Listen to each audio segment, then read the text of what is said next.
అందరికీ నమస్కారం. 2-3 రోజుల్లో బంగారం తన విశ్వరూపాన్ని చూపేలాగుంది నాకైతే. కోర్స్ అందరికి కూడా. ఎందుకంటే ఏకంగా మరల ఈ ఇరాన్ మీదకి ట్రంప్ వెళ్ళిపోతూనే ఉన్నాడు. దానికి తోడు జెలెన్స్కీ వచ్చేసి ఏకంగా మూడో ప్రపంచ యుద్ధం మొదలు కాబోతుంది అంటున్నాడు. స్టాక్ మార్కెట్లు ఏ సంబంధించి ఢమాలను పడిపోయి ఉన్నాయి. ఎందుకు ట్రంప్ తీసుకున్న దిక్కుమల నిర్ణయం టారిఫ్లు పెంచడం సుప్రీంకోర్టు తీసి అవతల పడేసింది. ఇలా చెప్పుకుంటూ పోతే వరల్డ్ వైడ్ మార్కెట్లన్నీ ఫ్లక్చువేటింగ్లో ఉన్నాయి. ఈ మూమెంట్లో అంతా కూడా డబ్బు పెట్టేది బంగారం వెండి మీద. అలా బంగారం వచ్చేసి మరల విశ్వరూపాన్ని చూపించేసింది. ఏకంగా 24 క్యారెట్ గోల్డ్ 10 గ్రాముల మీద 2070 రూపాయలు పెరిగింది.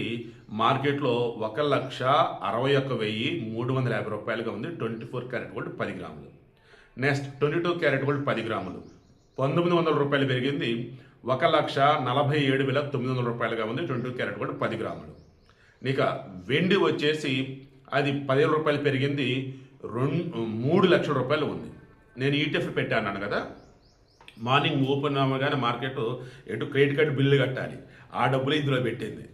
తీశాను, లక్కీలీ 3 లక్షలు గాను 28,000 వర్త్ ప్రాఫిట్ రేపు విత్డ్రా చేసుకోవచ్చు. విత్డ్రా చేస్తే కానీ ఎటువంటి బిల్స్ ఎంతో కట్టారనమాట. సో విషయం వచ్చేసి అది మరలా ఈ 2-3 రోజులు పడేటట్టుంటే మరలా చూసుకుంటాను ETF. But be careful, okay please. Next అదేంటి 18 క్యారెట్ గోల్డ్ 1,550 రూపాయలు అది వచ్చేసి పెరిగింది. 1,21,010 రూపాయలకి అది ఉంది.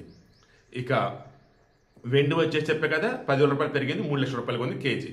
నెక్స్ట్ ప్లాటినం 160 రూపాయలు పెరిగింది 63,070 రూపాయలుగా ఉంది. సో ఓవరాల్ ఏంటి మరి విషయం, బంగారం వెండి మరలా పెరుగుతున్నాయి.